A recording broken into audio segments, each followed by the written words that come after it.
Hello everyone, this is Michelle Williams, aka Coach Michelle. Hope you guys are having a fantastic day, holiday season, and everything else in your life. Guys, today we're going to talk about dementia. I'm always talking about starting a business and growing a business. However, today I want to talk about caring. And what do I mean when I say caring? I mean caring for individuals in their homes with dementia, some form of memory loss. Super, super important. So I'm going to give you my top, I would say 3 tips on things you should take into consideration when you're providing services to individuals with dementia. So for those of you that are chiming in for the first time, welcome, welcome, welcome, welcome. For those of you that are returning, you already know how I feel about you. Mwah! Okay, so get your pen and paper. The first thing I'm going to say is understanding the stages of dementia. So that's going to be my number 1, understanding the stages of dementia. Now, are you guys providing home health services, medical services? No. However, it's really important to understand the stages of dementia because the way the person, your client, may act to certain situations will change and vary depending on the stage that individual is in. The main thing I want you guys to focus on as a non-medical home care provider are the symptoms. I think it's so important to identify the symptoms. I remember I invested in a training.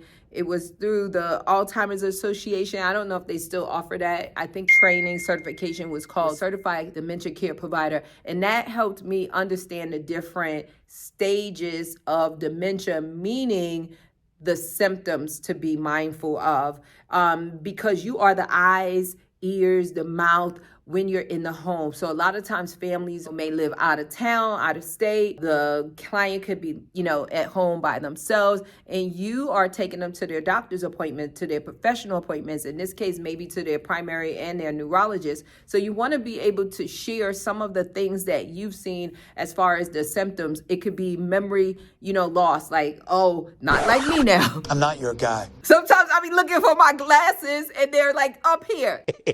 That's not what I'm talking about. Sometimes I'm on my phone trying to find my phone to, get on the calculator. That's not what I'm talking about. I'm talking about memory loss, short-term memory loss, long-term memory loss, just whatever you're noticing, right? Because again, you are the eyes, ears, and the mouth in the home. And then also any type of behavioral issues, behavioral changes that you may spot, right? You may notice. So you want to be mindful of those symptoms so you're able to help the family and or the doctor when the client goes back. So those are things to be mindful of. I would even say, thinking about some of our clients, I would think about and note like changes in their appetite, changing in the way they eat. Now, let me go back for a moment, guys. I am not a healthcare professional, meaning a practitioner. I'm not a registered nurse. I'm not any of that. I'm only going by my experience. So for those of you that are super uber smart and savvy in the dementia space, please comment below to help me out so we can help everyone else that's watching and reading the comments.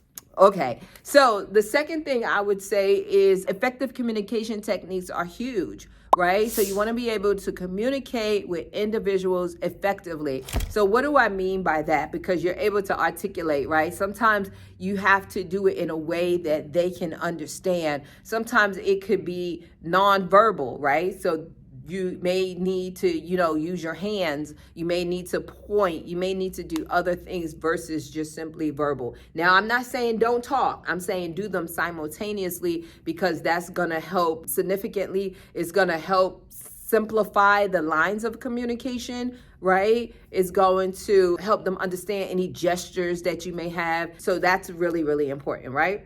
So then I would say, now, was all that number 1? Okay, so I'm going to say number 2 is separate by itself, behaviors. A lot of times there are some behavioral concerns, so you have to make sure your caregiver is equipped with how to deal with it because you don't want your caregivers hitting a client, okay? And you don't want your caregivers being mistreated or abused by a client. So it's really key to identify those triggers.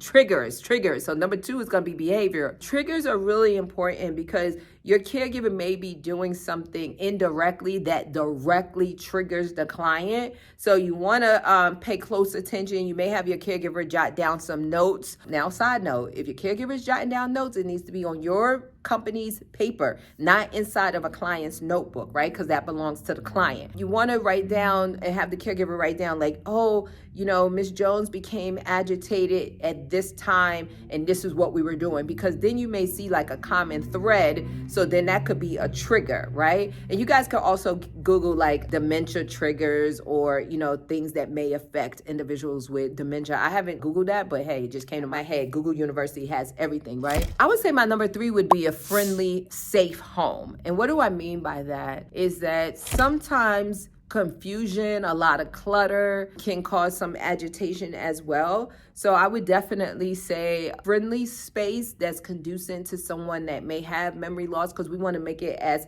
calm and clean and clear as possible for someone that may have, heck, I need it for my house.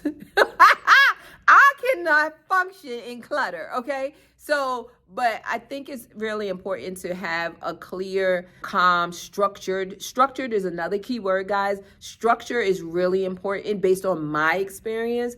Working with someone with memory loss, you want some consistency there. So if I'm not gonna say if, when you work with someone with dementia, guys, try your very best to have the same caregiver go out to the client's home to render services each time, because that level of consistency, I would say, is very important, right? And then, going back to behaviors, and we're talking about those triggers and things, you want to be able to redirect the client as well as diffuse the situation. So if you guys don't have some form of dementia training for your caregivers in place, I highly recommend that you establish that, because a caregiver could be absolutely amazing, but may have never worked with someone with behavioral concerns or wandering off. Right? How do you get someone back in their home? How do you prevent someone, what can you do to redirect them to prevent them from trying to wander off and leave the home, right? So you want to make sure you're setting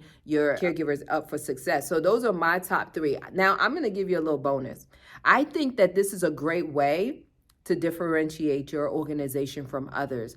I think it's a great way to help the family as well, because thinking about dementia, you could create some type of secret sauce around respite care, maybe around education, maybe around a support group, right? Something for the family, because they're going through a lot, especially if the family lives there. What I have found based on personal experience with, a family member that had Parkinson's, it could be a bit challenging on the loved one. So they do need a break. It's hard sometimes for people to, articulate that, because it's like, how do you say I need a break from my mom, right? So I think it's your responsibility to offer that level of respite, that level of education, and whatever you could do around that to help create your secret sauce, I think would be very important, because self-care is crucial for all of us, but especially when you're dealing with someone that has dementia, right? It's a horrific disease, and so many individuals are suffering with it, and families are being affected as well, and they want to do their very best. And I just think that as home care professionals, I think it makes sense for us to equip ourselves and our caregivers with the best training possible. So, that's what I think. One of the other things that came to my mind when we're talking about a friendly home, a safe home, is to put labels, on things. Maybe you can make that recommendation to family members of your client, to label things to make it easy for them to remember and less complicated. So I hope those 3 tips help. Those were my top 3. Guys, I love you, love you, love you. Happy holiday. If you haven't gotten your conference ticket, 2024 conference ticket is in March. You don't want to miss it, guys. I have some amazing things planned. You need to be there only if you believe you need to be there. So get your ticket. Go to Home Care Coaching, homecarecoaching.com, and get your ticket. And also check out my services. I received, now how is this? I received literally three messages, one yesterday and two maybe within the last 2 or 3 weeks, asking if I coach. Absolutely, you coach. So go to my website, homecarecoaching.com, go to services, and you can see all the amazing ways that my team and I can help you. So you guys take care, God bless, and I look forward to seeing you at conference. Mwah!